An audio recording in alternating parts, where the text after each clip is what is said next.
자, 이제 거란이라고 하는 이 민족이 과연 그러면 언제부터 이제 역사에 등장하는지 그 얘기를 좀 해보겠습니다.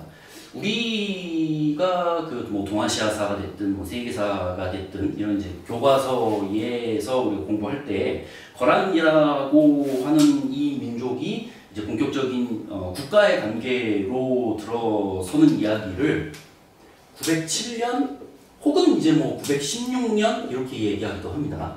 야율아보기라고 하는 그 지도자가 있어요. 성이 야율씨고 이름이 아보기인 거죠. 이 야율아보기라고 하는 이 거란 민족의 지도자가 이제 여러 그 다른 이제 시족들을 이제 규합을 해서 국가의 관계로 들어서게 되는 시기가 907년 또는 916년 이렇습니다. 그러면 907년이면 907년이고 916년이면 916년이지 왜 두 개로 이렇게 나뉘게 되냐면 907년에는 이제 민족들을 규합해서 이른바 칸이 된 거고 유목민족에. 근데 916년이 되면 이 야율아보기가 자기가 또 황제라고 선언을 해요. 중국식 표현이죠. 그러니까 처음부터 이제 그런 식으로 중국식 국가를 좀 지향하는 듯한 그런 모습으로 출발을 합니다. 그래서 황제를 칭한 연도는 916년인 거여서 이렇게 두 연도로 구분을 하긴 하는데, 근데 이제 어쨌든 거란이라고 하는 이 민족이 역사에 처음으로 등장한 거는 이 야율아보기가 이 강력한 국가를 세우기 한 5, 600년 전으로 더 거슬러 올라가야 됩니다.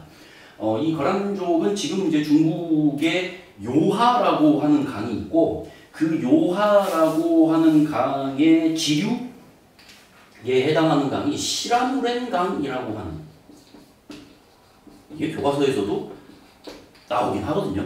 좀 굉장히 뭐랄까 낯선 그런 강 이름이잖아요.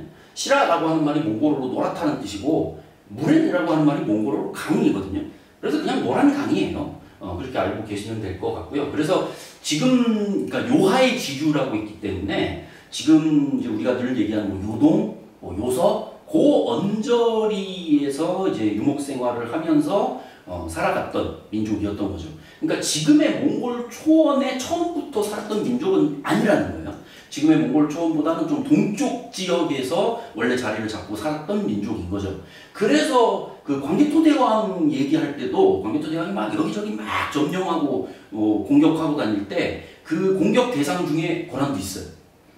요동, 요서 그쪽에 자리 잡고 있었던 애들이기 때문에. 그래서 광개토대왕이 거란족을 격파했다는 얘기도 있죠. 그러니까 이 거란이라고 하는 민족은 야율아보기가 등장해서 강력한 국가를 세우기 전에는 고구려한테도 공격을 받고, 그다음에 나중에 뭐 돌궐, 뭐 북위, 그다음에 뭐 나중에 수나라, 당나라 여러 그 강력한 뭐 중원 국가가 됐든 유목 국가가 됐든 아니면 우리 그 동북 쪽에 있는 우리 그 한반도를 걸치고 있는 그런 국가들이 됐든 계속 공격을 받는 그런 상황이 됐던 거죠. 그러니까 늘 끼어 있었던 존재였던 거예요.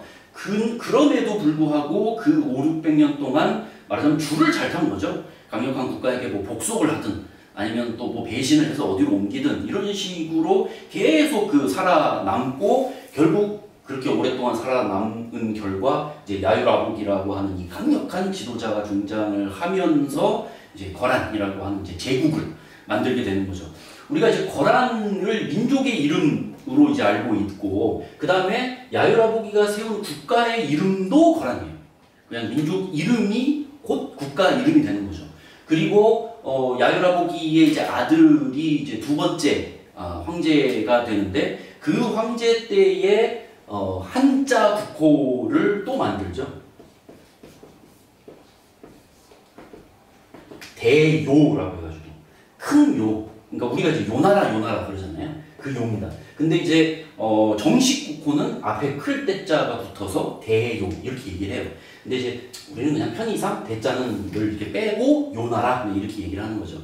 근데 그러면 거란에서 요라고 하는 한자 국호로 그럼 바뀐 거냐? 바뀐 건 아닌 것 같고 두 개를 같이 썼던 것 같습니다. 그래서 얘는 거란어 국호인 거고, 거란 친구들도 당연히 자기들의 언어가 있기 때문에, 그 다음에 이 거란 민족이 점점 이제 만리장성 남쪽으로 이제 영토를 확장하게 되면서 이른바 한족들도 통치의 대상으로 이제 편입을 하게 되는 거죠.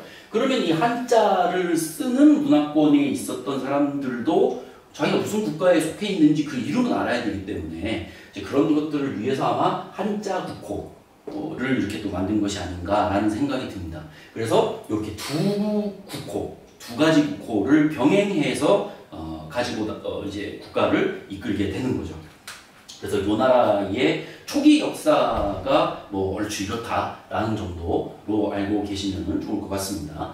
유목 국가임에도 불구하고 근데 어쨌든 처음부터 황제라고 하는 이 칭호를 칭하고 있다라고 하는 게 이제 이 거란이라고 하는 민족 혹은 거란이라고 하는 국가가 동아시아 역사에서 굉장히 이제 큰 어떤 변화를 일으키게 되는 발단이 된다라고 보시면 될 것 같습니다.